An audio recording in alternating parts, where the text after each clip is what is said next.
এখন আমরা লিমিট বা বিচ্ছিন্নতা বা অবিচ্ছিন্নতা কন্টিনিউটি এবং ডিসকন্টিনিউটি টেস্ট করব যখন x এর মান 0 থেকে x এর ডানে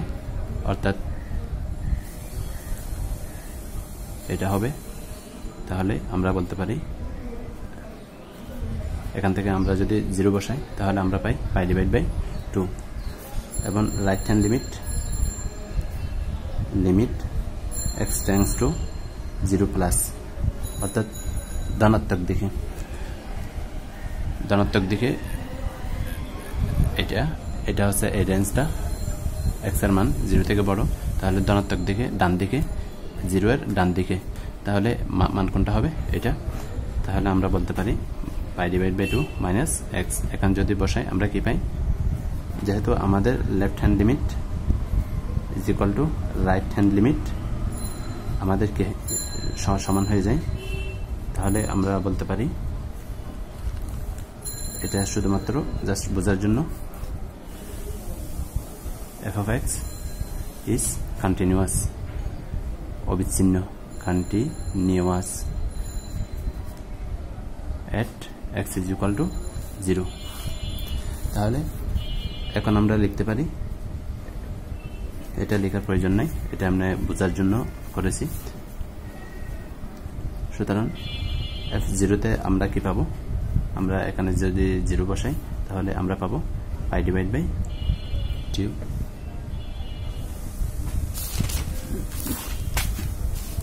এটাকে দিলাম আমরা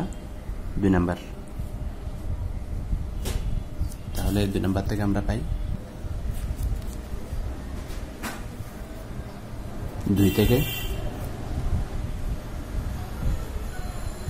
f of 0 is equal to 2/π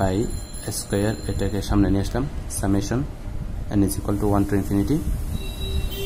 1/n square 1 minus 1 to the power n তাহলে cos 0 বইয়ে মাঝখানে কিছু লাইন লিখেছে যেমন এগুলা লেখার কোনো প্রয়োজন নাই একসাথে করে ফেলবেন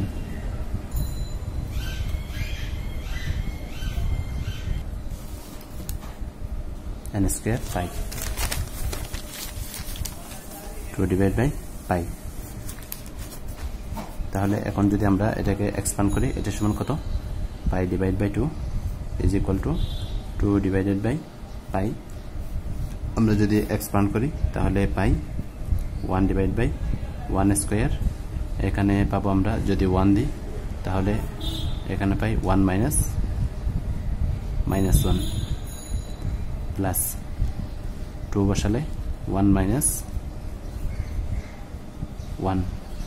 প্লাস আমরা যদি 3 বসাই 1 minus 1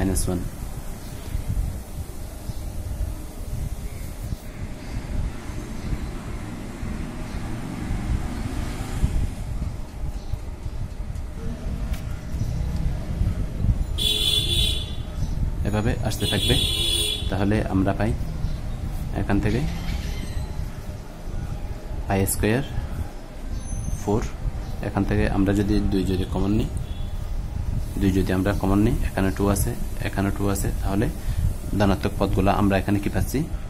আমরা শূন্য পাচ্ছি অর্থাৎ জোট পদগুলো আমরা এখানে শূন্য পাচ্ছি তাহলে 2 যদি সামনে নিয়ে আসি তাহলে আমরা পাই 1/1 whole square plus 1/3 whole square plus 1/5 whole square up to infinity তাহলে আমরা পাই সুতরাং π² / 8 4 2 8 1/1 square plus 1/3 square plus 1/5 square তাহলে এটাই সুবহানাকাল্লাহুম্মা বিহামদিক আশহাদু আন লা ইলাহা ইল্লা আনতা আস্তাগফিরুকা ওয়া আতুবু ইলাইক